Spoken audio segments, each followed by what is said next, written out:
I'd like to begin by respectfully acknowledging the traditional owners and custodians of the land on which you're meeting today and pay my respects to their elders, past and present.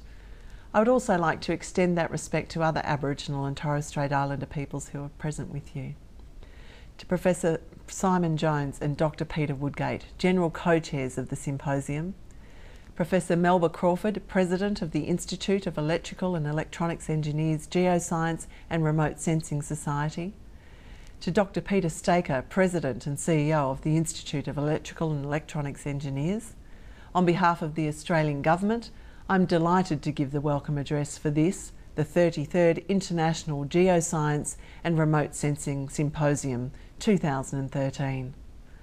I regret that I'm unable to join you in person this morning, but I'm delighted that technology has at least enabled me to be with you from a distance.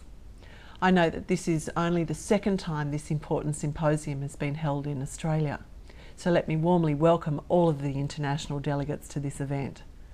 I'm sure the hospitality of the Australian delegates and organisers will make this a memorable one for you.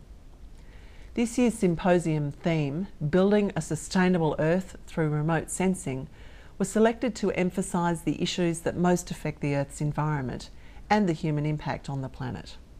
It's a commendable selection. It highlights how critical space capabilities and the information they provide are in monitoring and addressing environmental issues in the face of the challenges of climate change.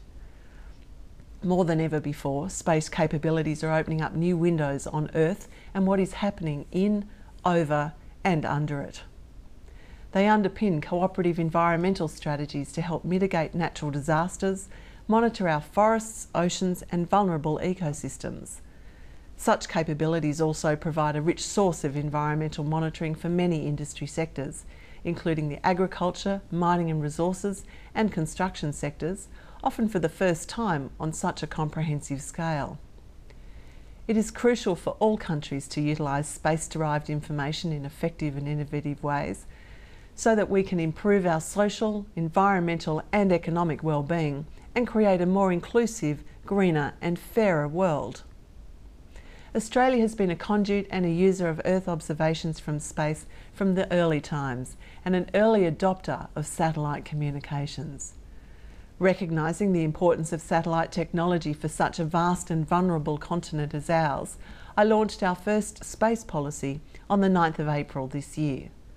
The policy, known officially as Australia's Satellite Utilisation Policy, will provide certainty and strategic direction to our users of satellite technology. The overarching goal of Australia's space policy is to assure ongoing, cost-effective access to the satellite capabilities on which we rely, namely through Earth observations from space, position, navigation and timing, and satellite communications.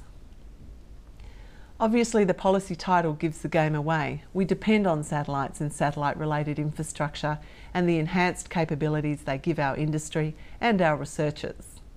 This policy will ensure that Australians can continue to access the satellite capacity we need through partnerships with other countries and commercial suppliers. Not only is this policy important for the messages it sends to end users, but a good space policy will also pay economic dividends for Australia. For example, our use of satellite imagery alone was estimated in a 2010 report to contribute around $3.3 billion per year to our GDP. In 2008, positioning technologies like GPS were estimated to have added $1 billion per year to GDP, and this is forecast to grow to between $6 and $12 billion by the year 2030. Importantly, this civilian space policy is realistic and practical. It focuses on ensuring that Australia has access to the space information it needs for its socio-economic and environmental well-being over the short to medium term. Coinciding with the launch of the policy, I also announced that my department would establish a Space Coordination Office. This new office began operating from the 1st of July as the central point of coordination for all Australian Government civil space activities. The Government's vision for the office is for it to provide a conduit for communication and engagement between government and international and domestic stakeholder groups, and to provide a whole of government narrative on Australia's important space activities. The new office will also manage the Secretariat for the new Australian Government Space Coordination Committee. This will be an interdepartmental government committee responsible for information sharing across organisations on Australian government civilian space activities, including priorities for these activities. The office will also be the Secretariat for the new Space Advisory Committee. This committee comprises representatives from state and territory governments, industry and research organisations, and will be a key mechanism to provide the Australian government with advice from the space sector.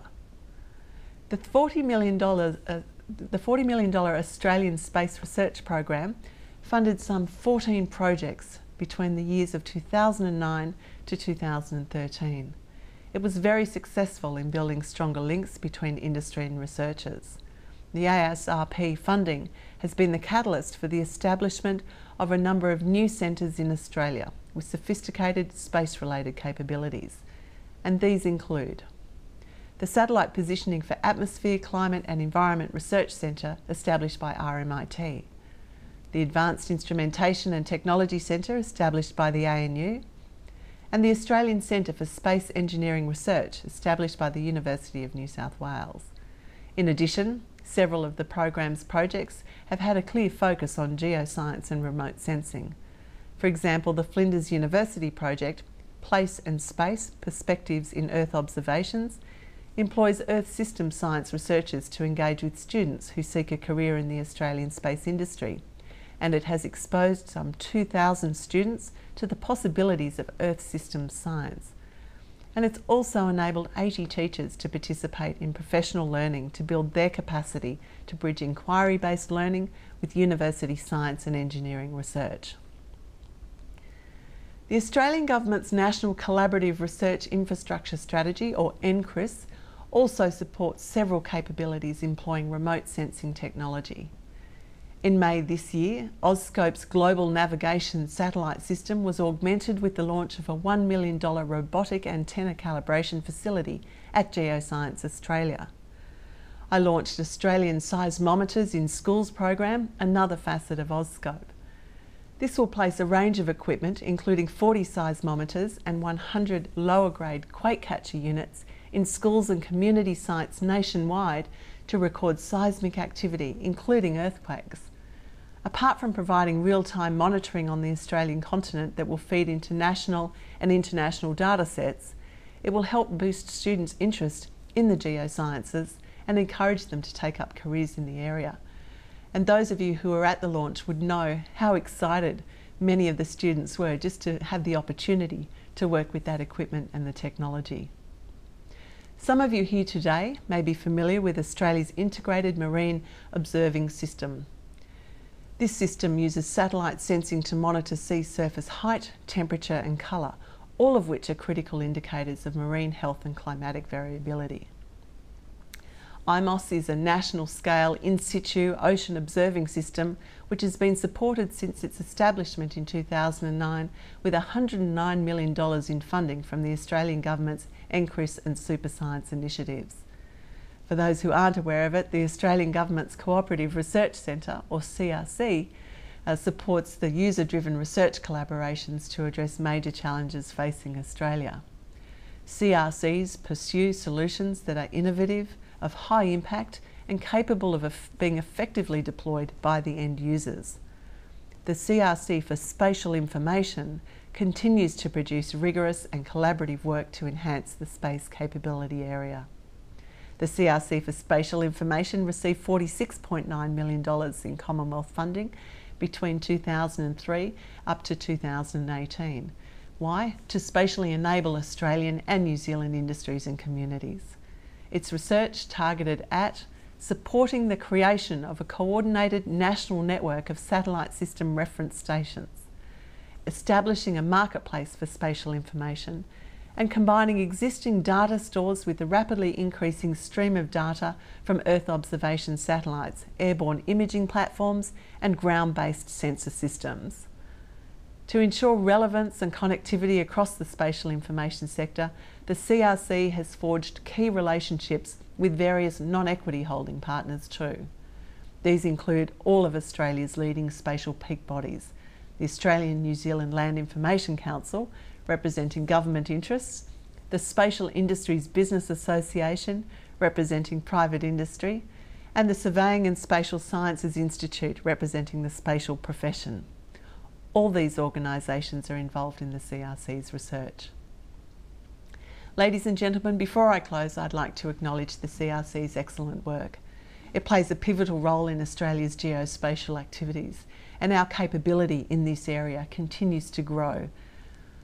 Finally, I want to register my warm thanks to the Symposium Committee for organising this event, but particularly to the General Co-Chairs, Dr. Peter Woodgate and Professor Simon Jones.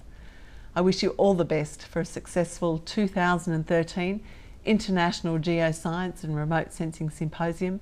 I do wish I could have been there with you in person, but it wasn't to be. Good luck.